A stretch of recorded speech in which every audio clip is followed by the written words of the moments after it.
ধনু রাশির ক্ষেত্রে রাশির অধিপতি হচ্ছে দেবগুরু বৃহস্পতি। দেবগুরু বৃহস্পতি ধনু রাশির ক্ষেত্রে সপ্তম ঘরে অবস্থান করছে, যেটা হচ্ছে মিথুন রাশি, এবং এতদিন অবস্থান করছে হচ্ছে আদ্রা নক্ষত্রে, যেটা হচ্ছে রাহুল নক্ষত্র।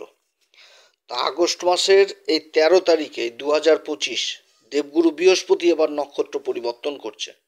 এবার যে নক্ষত্র অবস্থান করবে সেটা হচ্ছে নিজের নক্ষত্র, পুনর্বসু নক্ষত্র। তো এই নক্ষত্রে অবস্থান করবে আগস্ট মাসের 13 তারিখ থেকে একেবারে 2026-এর 18ই জুন পর্যন্ত। এর মধ্যে আবার বিভিন্ন রকম দেবগুরু কিন্তু পরিবর্তনও করবে। সেটা হচ্ছে কি, যে 18ই অক্টোবর কর্কট রাশিতে প্রবেশ করবে এই নক্ষত্রে। 5ই ডিসেম্বর আবার বক্রী অবস্থায় ফিরে চলে আসবে মিথুন রাশিতে, অর্থাৎ সপ্তম ঘরে, উচ্চ ঘর থেকে ফিরে চলে আসবে সপ্তম ঘরে, চলে আসবে মিথুন রাশিতে। এবং 2026-এর জুন মাসের 6 তারিখে আবার পুনরায় কর্কট রাশিতে রাশি পরিবর্তন করে যাবে, এবং 18ই জুন পর্যন্তই পুনর্বসু নক্ষত্রে থাকবে। তারপরে আবার নক্ষত্র পরিবর্তন করবে, তখন চলে যাবে হচ্ছে পুষ্যা নক্ষত্রে, শনিদেবের নক্ষত্রে। তো এরকম হচ্ছে দেবগুরু বৃহস্পতির পরিবর্তন। দীর্ঘদিনের একটা নিজের নক্ষত্রে অবস্থান করতে যাচ্ছে এই ধনু রাশির ক্ষেত্রে। প্রায় 11 মাস এই নক্ষত্রেই থাকবে, নিজের নক্ষত্র পুনর্বসু নক্ষত্রে থাকবে। তো ধনু রাশির উপর কী রকম প্রভাব দিবে, কি ফলটা পেতে যাচ্ছে ধনু রাশি এই দেবগুরু বৃহস্পতির এই নিজের নক্ষত্রে অবস্থান, কোন দিক থেকে ধনু রাশি লাভবান হবে, কোন দিক থেকে আবার বিশেষ সাবধান, এবং কোন বিশেষ উপাচার করতে হবে, এই সমস্ত কিছু আজকের আলোচনাতে তুলে ধরবো। তো যাই হোক, অনুষ্ঠানটি শুরু করার আগে সমস্ত দর্শক বন্ধুদের নমস্কার জানাচ্ছি, এবং তার সাথে বলবো যারা বহুদিন ধরে অনুষ্ঠান দেখছেন এখনও পর্যন্ত সাবস্ক্রাইব করেননি অবশ্যই করবেন। ধনুরাশির বর্তমানে শনিদেবের ঢাইয়া চলছে, শনিদেব চতুর্থ ঘর যেটা মীন রাশিতে অবস্থান করছে, এবং রাশির উপরও কিন্তু শনিদেবের দৃষ্টি থাকছে, দশম দৃষ্টি, শনিরও একটা প্রভাব থাকবে। তো যাই হোক, এটা গ্রহদের গোচরের উপরই আলোচনা করা হচ্ছে, কারো কোনো রকম ব্যক্তিগত কুষ্টি ধরে আলোচনা নয়, আর এটা চন্দ্র রাশির উপরেই কিন্তু বলা হচ্ছে। দেবগুরু বৃহস্পতি হচ্ছে ধর্মের কারক, শিক্ষার কারক, ঈশ্বরীয় শক্তির কারক, পর উপকারিতা, মায়া মমতা, আত্মবিশ্লেষণকারী, দার্শনিক চিন্তাধারা, এগুলো কিন্তু সব দেবগুরু বৃহস্পতির মাধ্যমে উঠে আসে। আমাদের জ্যোতিষশাস্ত্র মতে দেবগুরু বৃহস্পতি এবং শুক্রদেব হচ্ছে সব থেকে শুভ গ্রহ। তো দুই গুরু আচার্যের ভূমিকা পালন করে, এবং যে মুহূর্তে দেবগুরু বৃহস্পতি নক্ষত্র পরিবর্তন করছে সেই মুহূর্তে কিন্তু শুক্রদেবও থাকছে দেবগুরু বৃহস্পতির সাথে, এবং 20 তারিখ পর্যন্ত থেকে শুক্রদেব আবার রাশি পরিবর্তন করে যাবে। তো গ্রহ যখন নিজের নক্ষত্রে থাকে তখন গ্রহের যথেষ্ট বলে বৃদ্ধি পায়, এটাই তো মানে জ্যোতিষীয় সূত্র একটা। এবং গ্রহ যখন নিজের ঘরকে দেখে তার ফলেও বৃদ্ধি করে দেয়। তাহলে এখানটাতে প্লাস পয়েন্ট হয়ে গেল কি, যে দেবগুরু বৃহস্পতি যেরকম নিজের নক্ষত্রে থাকছে সেরকম আবার নিজের রাশিকেও দেখছে, এবং রাশিটা হচ্ছে কি, দেবগুরু বৃহস্পতির মূল ত্রিকোণ রাশি ধনু রাশি। দেবগুরু বৃহস্পতির একটা সত্যি কথা বলতে গেলে খুবই ভালো সময়, কারণ শনি যে রাশিতে অবস্থান করছে সেটাও কিন্তু দেবগুরু বৃহস্পতির রাশি। দেবগুরু বৃহস্পতির রাশিতে থেকেই কিন্তু শনির দৃষ্টি রাশির উপর থাকবে। আবার যেটা ভাগ্যের ঘর, যেটা হচ্ছে সিংহ রাশি, এই ঘরে কিন্তু কেতু অবস্থান করছে, কেতু কিন্তু আবার গুরুবৎ দৃষ্টি পায়, এবং কেতু কিন্তু ধনু রাশিকে আবার নিজের রাশি ভাবে। তো ভাগ্যের ঘরে অবস্থান করে কেতুরও কিন্তু প্রভাব থাকছে রাশির উপরে। খুবই একটা ভালো সময়, খুব সুন্দর সময় পেতে যাচ্ছে এই ধনুরাশি। যে একটা সাড়ে সাতির বিগত দিনে যে একটা কালো দুষ্প্রভাব ছিল, এবার তো শনির ঢাইয়া চলছে, এবার পরিস্থিতি সম্পূর্ণ আলাদা। গুরুর আশীর্বাদ পেয়ে যাওয়া মানে সমস্ত দিক থেকে উন্নতির চরম শিখরে ওঠা। তবে দেবগুরু বৃহস্পতির যে অবস্থান এই ধনুরাশির ক্ষেত্রে সপ্তম ঘরে, সপ্তম ঘরে দেবগুরু বৃহস্পতির সব দিক থেকে ভালো, শুধু দাম্পত্য জীবনের দিক থেকে ভালো না।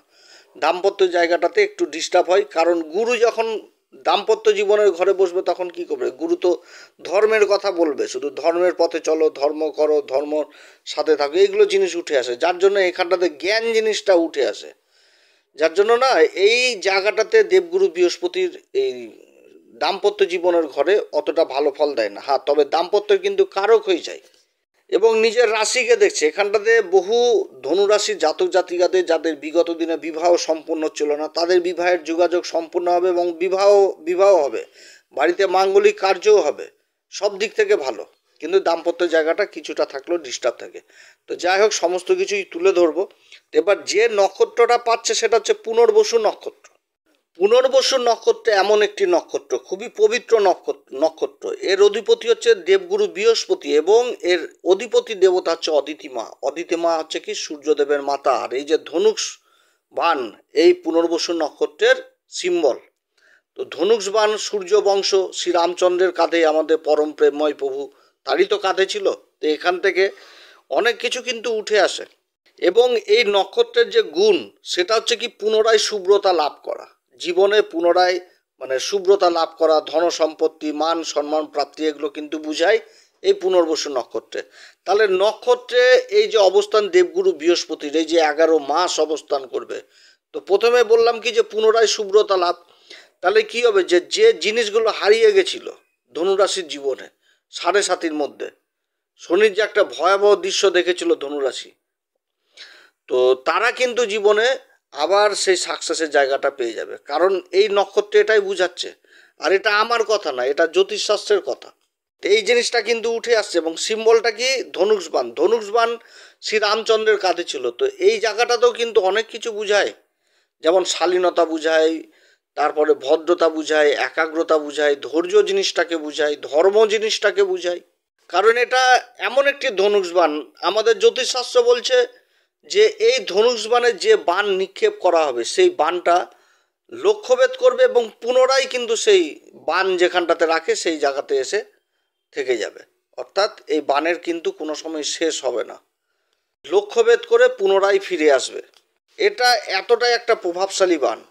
অর্থাৎ এই নক্ষত্রে যদি কোনো কাজ করা হয়, ভালো কাজ, সেই কাজে কিন্তু আবার পুনরায় ফিরে আসা যায়, যার জন্য বহু মাঙ্গলিক কার্য এই নক্ষত্রেও করা হয়। এবং অত্যধিক ভাগ্যশালী নক্ষত্র। অর্থাৎ এই সময়কালে ধনুরাশি কিন্তু যথেষ্ট লক্ষ্যভেদ করতে পারবে এবং একাগ্রতা নিয়ে কাজ করতে হবে। লক্ষ্যভেদ করতে পারবে বলে যে যেদিকে সেদিকে লক্ষ্যভেদ সেটা না, নিজের কাজকে, নিজের কাজের দিকে ফোকাস রাখতে হবে, ধৈর্য রাখতে হবে। অধৈর্য হলে চলবে না, কারণ এখানটাতে কিন্তু ধৈর্য জিনিসটা উঠে আসছে। এবং আমাদের জ্যোতিষশাস্ত্র যে এই নক্ষত্রের যে গাছের সিম্বল দিয়েছে, সেটা কিন্তু বাঁশ, যেটা হচ্ছে বাম্বু। এবার বাঁশ গাছ কিন্তু সহজে কেউ লাগাতে চায় না। কৃষক যখন বাঁশ গাছ লাগায় বা অন্যান্য গাছ লাগায়, তো অন্যান্য গাছের কিন্তু ফসল কেটে 2-3 বার উঠে যায়, কিন্তু বাঁশ গাছ সহজে উঠে না। এবং যখন উঠে বাঁশ গাছ, তখন কিন্তু ফিটে ফিটে লম্বা হয়। অর্থাৎ এতটাই লম্বা হয়ে যায় যে তখন ওই আশেপাশের গাছগুলোকেও কিন্তু ছোট মনে হয়। তো যার জন্য এটা কিন্তু দেরিতে উঠে এবং খুব দেরিতে ফল ফল এক কথায় এর লাভটা পাওয়া যায়। অতএব এখানটাতে কিন্তু একটা ধৈর্যের ব্যাপার দেখাচ্ছে। তবে ফল যে পাবে এটা নিশ্চিত, কারণ দেবগুরু বৃহস্পতির নক্ষত্র, খুবই শুভ নক্ষত্র। এবং এই যে নক্ষত্র, এই নক্ষত্রের যে পুরুষার্থ, যেটা বলা হয়েছে, পুরুষার্থ মেন জিনিসই হচ্ছে অর্থ, পয়সা, অর্থের দিকে ঝোঁক থাকে এই নক্ষত্রের। কিভাবে জীবনে অর্থ উপার্জন করতে হবে, কিভাবে নিজের জীবনকে সুখ স্বাচ্ছন্দ্যে, এই জিনিস কিন্তু উঠে আসে। এবং যে গণ দেওয়া হয়েছে সেটা কিন্তু হচ্ছে দেবগণ। আর যেটা বর্ণ, সেটা দেওয়া হয়েছে বৈশ্যবর্ণ। তো ব্যবসায়িক হিসাবে এই বর্ণকে দেখানো হয়েছে। তো ব্যবসায়িক, এবং দেবগুরু বৃহস্পতি 7ম ঘরেই অবস্থান করছে এই নক্ষত্রে। তো 7ম ঘরটা আমাদের ব্যবসা, রোজগারের, ইনকাম, এই ঘরটাই হচ্ছে 7ম ঘর, ব্যবসা বাণিজ্যের ঘর। তো দেবগুরু বৃহস্পতির এই নক্ষত্রে অবস্থান 7ম ঘরে খুবই ভালো অবস্থান। এই নক্ষত্রের যে মেন এলিমেন্ট, সেটা দেওয়া হয়েছে জলকে। এবং যে ত্রিমূর্তির কথা বলা হয়েছে, সেটা কিন্তু ব্রহ্মদেবকে বলা হয়েছে। ব্রহ্মদেব যে সৃষ্টি রচনা করেছিল, সেই ব্রহ্মদেব, তারই কথা কিন্তু উল্লেখ করা হয়েছে। এবং যে পশুর কথা উল্লেখ করা হয়েছে, সেটা কিন্তু হচ্ছে ফিমেল ক্যাট। এবং যে পাখির কথা উল্লেখ করা হয়েছে, সেটা কিন্তু হচ্ছে হংস, হাঁস। এই নক্ষত্রের জাতক জাতিকাদের শরীর স্বাস্থ্য যদি খারাপ হয়, তো খারাপ হলেও আবার চট করে আবার সুস্থ হয়ে যায়। খুবই ভালো নক্ষত্র। সম্মান প্রাপ্তি, ধন সম্মান প্রাপ্তি এই নক্ষত্রে হয়। দেবগুরু বৃহস্পতির নক্ষত্র, এবং দেবগুরু বৃহস্পতির নিজের নক্ষত্রে অবস্থান করে নিজের রাশির উপর দৃষ্টি দিবে। তাহলে রাশির উপর যখন গুরুর দৃষ্টি পড়ছে, তাহলে রাশিকে তো বিশেষভাবে প্রভাবিত করবে, একটা আকর্ষণের কেন্দ্রবিন্দু করবে, সমাজে মান সম্মানের অধিকারী করাবে। এবং যে কাজ করবে তাতে গুরুর জ্ঞান যথেষ্ট বৃদ্ধি কাজে লাগবে এবং লক্ষ্যভেদ জিনিসটা করতে পারবে। নিজের নক্ষত্রে অবস্থান করে রাশির উপর দৃষ্টি, অপরদিকে কেতুর প্রভাব থাকবে রাশির উপরে এবং শনির প্রভাবও থাকছে রাশির উপরে। অর্থাৎ শনির যে দুষ্প্রভাব, যে একটা ঢাইয়ার যে কালো প্রভাব, সেই কালো প্রভাবকে একেবারে ভেদ করে বেরিয়ে যাবে, যে কোনো কালো প্রভাব আসতেই দিবে না ধনুরাশির জীবনে, এরকম তৈরি করবে। এবং যে কাজে হাত দিবে সেই কাজেই মানে মানে সাকসেস হবে, এক কথায় বলতে গেলে সফলতা পেয়ে যাবে। দেবগুরু বৃহস্পতি এই নক্ষত্র অবস্থান করছে সপ্তম ঘরে, তার পঞ্চম দৃষ্টি থাকছে লাভের ঘরে, যেটা হচ্ছে তুলা রাশি, যেটা শুক্রের মূল ত্রিকোণ রাশি। লাভের ঘরে দেবগুরু বৃহস্পতির দৃষ্টি থাকছে, এবং দেবগুরু বৃহস্পতি সপ্তম ঘরে অবস্থান করে তার সপ্তম দৃষ্টি পড়ছে আবার রাশির উপর, রাশিকে প্রভাবিত করছে, এবং রাশিটাও মূল ত্রিকোণ রাশি। এবং যে নবম দৃষ্টি পড়ছে সেটাও কিন্তু শনির রাশিতে পড়ছে, শনির মূল ত্রিকোণ রাশিকে দেখছে, এবং ওই ঘরে কিন্তু রাহু অবস্থান করছে, রাহুর উপরও দেবগুরু বৃহস্পতির দৃষ্টি থাকছে, এবং রাহু কিন্তু বর্তমানে দেবগুরু বৃহস্পতির নক্ষত্রেই অবস্থান করছে। অর্থাৎ বলতে গেলে ধনুরাশির এখন সোনায় সুহাগা, খুবই ভালো সময়, যে কাজে হাত দিবে যোগাযোগ ব্যবস্থার ব্যাপক উন্নতি হবে, লাভের রাস্তাগুলো তৈরি হবে।